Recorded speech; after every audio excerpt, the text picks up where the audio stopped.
स्वामीनारायण।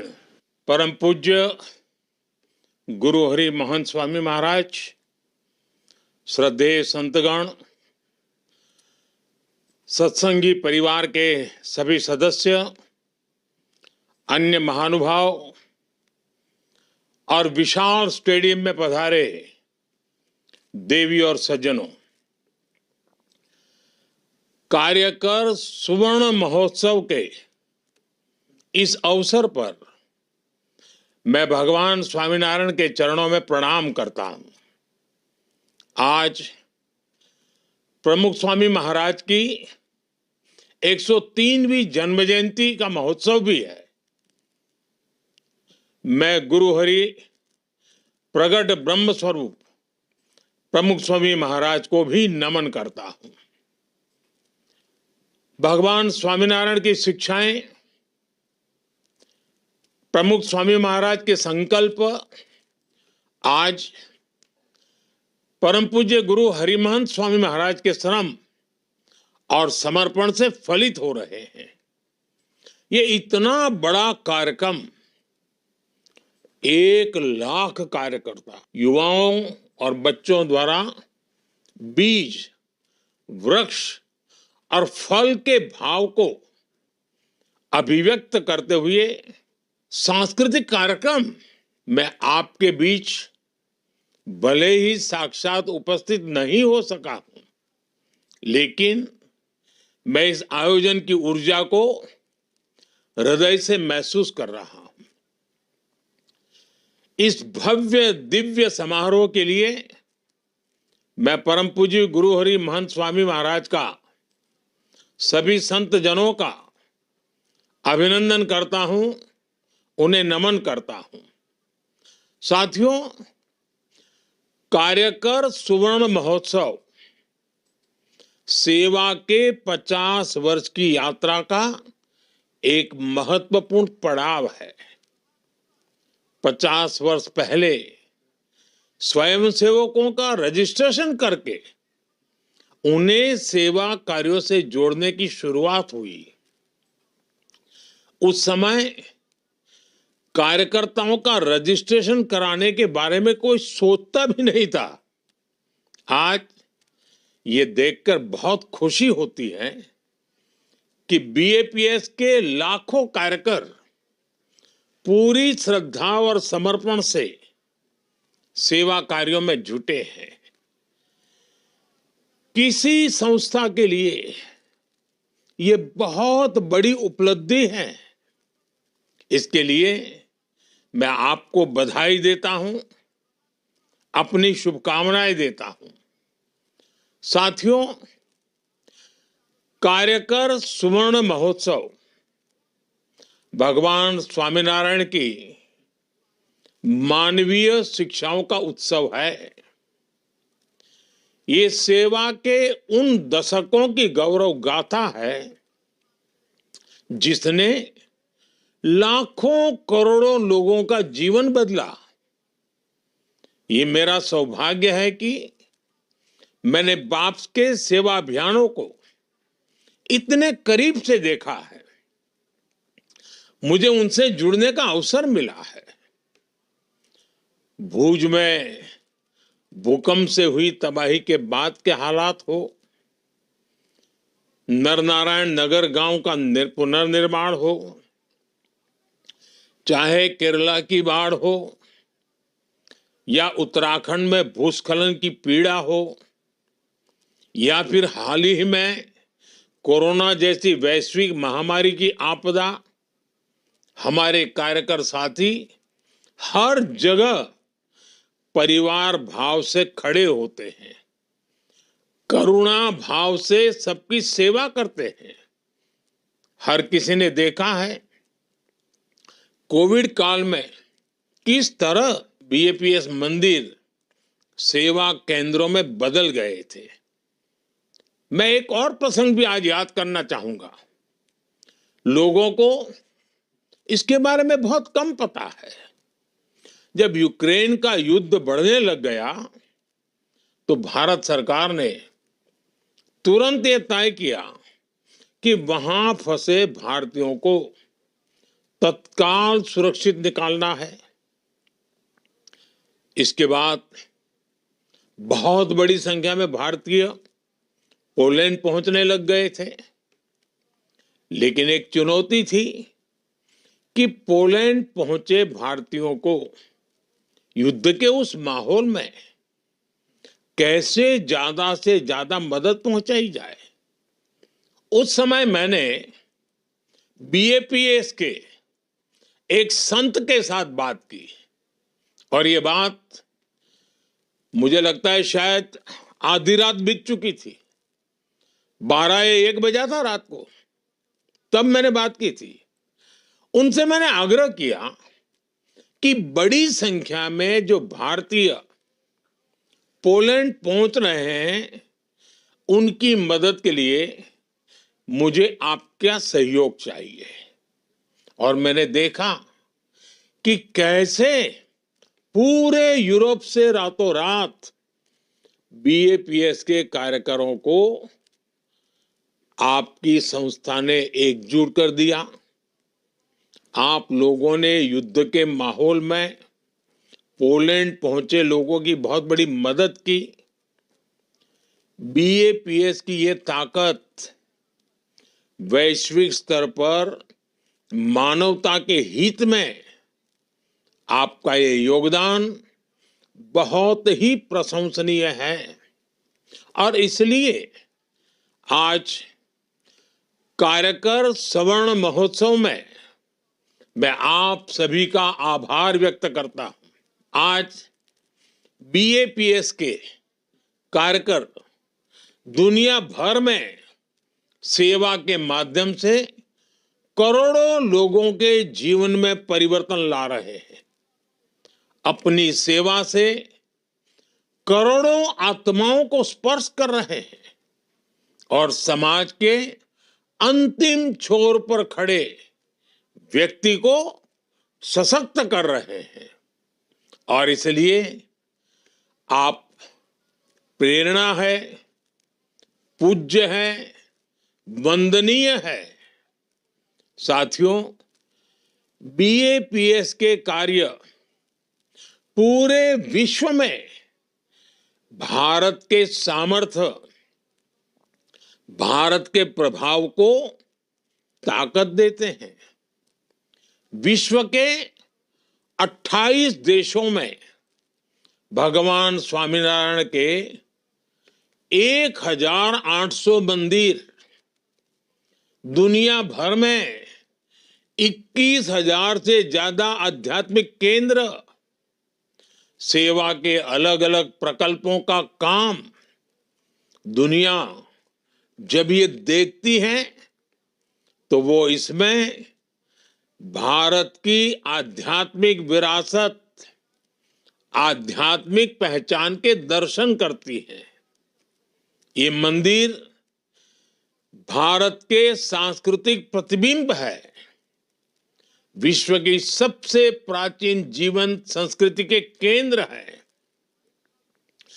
कोई भी व्यक्ति जब इनसे जुड़ता है तो वो भारत के प्रति आकर्षित हुए बिना नहीं रहता।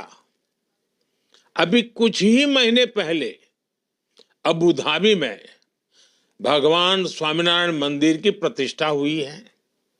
सौभाग्य से मैं भी उस कार्यक्रम में शामिल हुआ।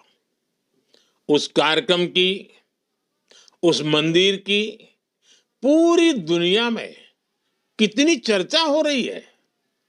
दुनिया ने भारत की आध्यात्मिक विरासत के दर्शन किए। दुनिया ने भारत की सांस्कृतिक विविधता को देखा। ऐसे प्रयासों से दुनिया को भारत के सांस्कृतिक गौरव और मानवीय उदारता के बारे में पता चलता है। और इसके लिए मैं सभी कार्यकर साथियों को बधाई देता हूं। साथियों, आप सभी के बड़े बड़े संकल्पों का इतनी सहजता से सिद्ध हो जाना, ये भगवान स्वामीनारायण, सहजानंद स्वामी की तपस्या का ही परिणाम है। उन्होंने हर जीव की, हर पीड़ित की चिंता की। उनके जीवन का हर पल मानव कल्याण में समर्पित रहा। उन्होंने जिन मूल्यों की स्थापना की है, आज बीएपीएस उसी प्रकाश को विश्व में फैला रहा है।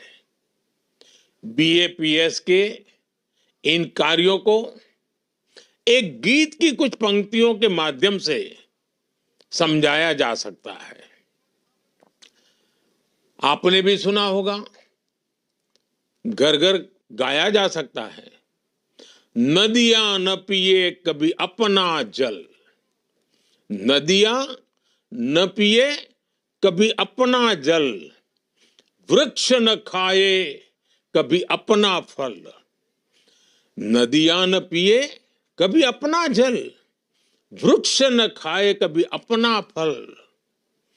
अपने तन का, मन का, धन का दूजों को दे जो दान है, वो सच्चा इंसान, अरे इस धरती का भगवान है।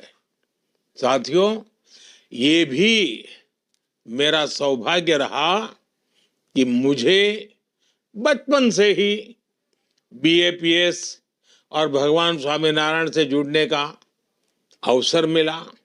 इस महान प्रवृत्ति से जुड़ने का अवसर मिला। मुझे प्रमुख स्वामी महाराज का जो प्रेम और स्नेह मिला, वो मेरे जीवन की पूंजी है। उनके साथ कितने ही व्यक्तिगत प्रसंग है जो मेरे जीवन का अभिन्न हिस्सा बन गए हैं। जब मैं सार्वजनिक जीवन में नहीं था, जब मैं मुख्यमंत्री नहीं था, और जब मुख्यमंत्री बना, जब प्रधानमंत्री बना, हर पल उनका मार्गदर्शन रहा। जब साबरमती में नर्मदा का पानी आया, तो उस ऐतिहासिक अवसर को आशीर्वाद देने परम पूज्य प्रमुख स्वामी जी स्वयं आए थे। बरसों पहले एक बार स्वामी जी के मार्गदर्शन में स्वामी नारायण महामंत्र महोत्सव हुआ था, या उसके अगले साल स्वामी नारायण मंत्र लेखन महोत्सव हुआ। मैं वो पल कभी भूलता नहीं हूं। मंत्र लेखन का वो विचार अपने आप में अद्भुत था। मुझ पर उनका जो आध्यात्मिक स्नेह था, जो पुत्रवत भाव था, वो शब्दों में कहना मुश्किल है। जन कल्याण के कार्यों में प्रमुख स्वामी महाराज का आशीर्वाद हमेशा मुझे मिलता रहा। आज इस इतने विशाल आयोजन में मैं प्रमुख स्वामी महाराज की उन स्मृतियों को, उनकी आध्यात्मिक उपस्थिति को एक कार्यकर के रूप में महसूस कर रहा हूं।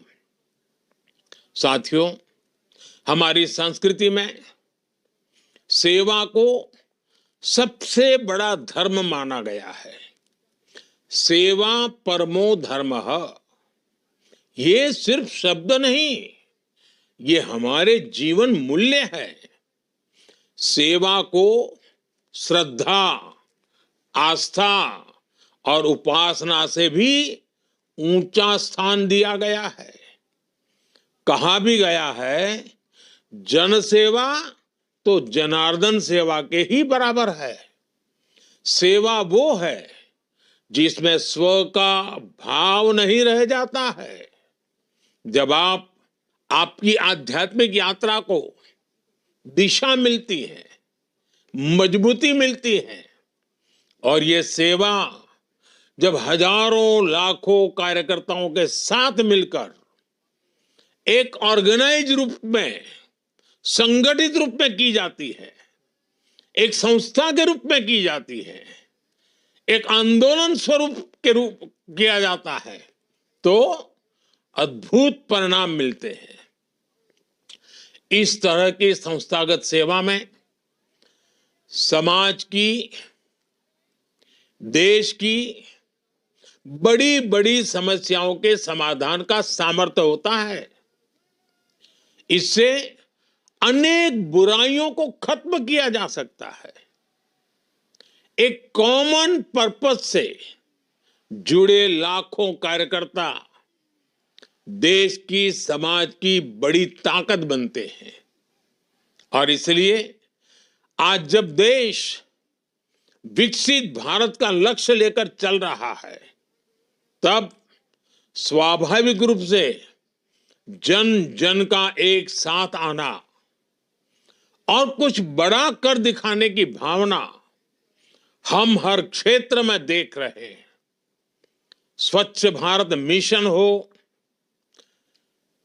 नेचुरल फार्मिंग हो, या पर्यावरण को लेकर जागरूकता की बात हो, बेटियों की शिक्षा हो, या आदिवासी कल्याण का विषय हो, देश के लोग आगे बढ़कर राष्ट्र निर्माण की इस यात्रा का नेतृत्व कर रहे हैं।